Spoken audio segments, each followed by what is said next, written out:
உங்க அம்மாவா நாடு தூங்கிச்சா நீ சொல்லிக்கிட்டு சிரிச்சான். அன்னை ஆஸ்பத்திரியில இருக்கியா நக்கல் பண்ணி சிரிச்சான். சிரிச்ச உடனே என் பிள்ளை சாவேல நம்பல உயிரோட இருக்கியான்னு சொல்லிட்டு போனேன்.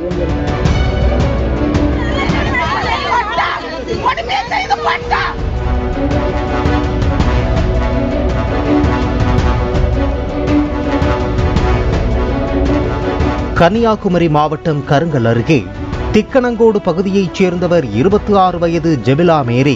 இவர் இணையம் சின்னத்துறை கிராமத்தைச் சேர்ந்த பொறியியல் பட்டதாரியான நிதின்ராஜ் என்பவரை கடந்த 10 ஆண்டுகளாக காதலித்து வந்துள்ளார். இந்நிலையில் கடந்த 6 மாதங்களுக்கு முன்பாக இரு வீட்டார் சம்மதத்தோடு இருவருக்கும் திருமணம் நடைபெற்றுள்ளது. பெண் வீட்டார் மாப்பிள்ளை வீட்டிற்கு வரதட்சணையாக 7 லட்சம் ரூபாய் ரொக்கப்பணம், 50 சவரன் தங்க நகை, 2 லட்சம் ரூபாய் மதிப்பிலான சீர்வரிசை, 2 சக்கர வாகனம், 50 லட்சம் ரூபாய்க்கு தனி வீடு உட்பட சுமார் 1.5 கோடி ரூபாய் மதிப்பிலான பொருட்களை அளித்ததாக கூறப்படுகிறது. வரதட்சணையாக கொடுத்த வீட்டில் நிதின்ராஜும் ஜெபிலா மேரியும் வசித்து வந்துள்ளனர். இந்த நிலையில் திடீரென ஜெபிலா தூக்கிட்டு இறந்து விட்டார் என நிதின்ராஜ் ஜெபிலா மேரியின் தாய்க்கு போன் செய்து நக்கலாக சிரித்ததாக ஜெபிலா மேரியின் தாய் தெரிவித்துள்ளார்.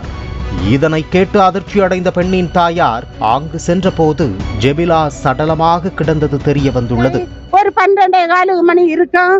யூலின் எனக்கு போன் பண்ணி உங்க அம்மாவா நாடு தூங்கிச்சா நீ சொல்லிக்கிட்டு சிரிச்சான். அன்னை ஆஸ்பத்திரியில இருக்கியா நக்கல் பண்ணி சிரிச்சான். சிரிச்ச உடனே என் பிள்ளை சாவேல நம்பல உயிரோட இருக்கியான்னு சொல்லிட்டு போனேன்.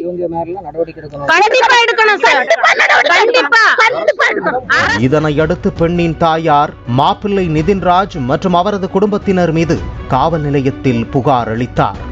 போலீசார் வழக்கை விசாரித்த போது திருமணமானதற்கு பின்பு நிதின்ராஜ் வேலைக்கே செல்லாமல் வீட்டிலேயே இருந்து வந்துள்ளார்.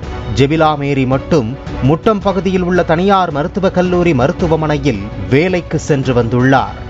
வழக்கம் போல இரவு வேலையை முடித்துவிட்டு காலையில் வீடு திரும்பிய ஜெபிலா மேரி வீட்டில் தூங்கிக் கொண்டிருந்ததாகவும் அதனால் அவரை தொந்தரவு செய்ய வேண்டாம் என்று எண்ணிய நிதின்ராஜ் வெளியே சென்றுவிட்டு வருவதற்குள் ஜெபிலா மேரி அறையில் தூக்கிட்டு தொங்கியதாக கணவர் தரப்பில் கூறப்படுகிறது. மேலும் அந்த அறையில் ஒரு கடிதம் ஒன்று கண்டெடுக்கப்பட்டுள்ளது. அந்த கடிதத்தில் என் சாவிற்கு எனது கணவரோ கணவரின் குடும்பத்தினரோ காரணம் இல்லை, நான் எடுத்த சுய முடிவு என எழுதப்பட்டிருந்தது.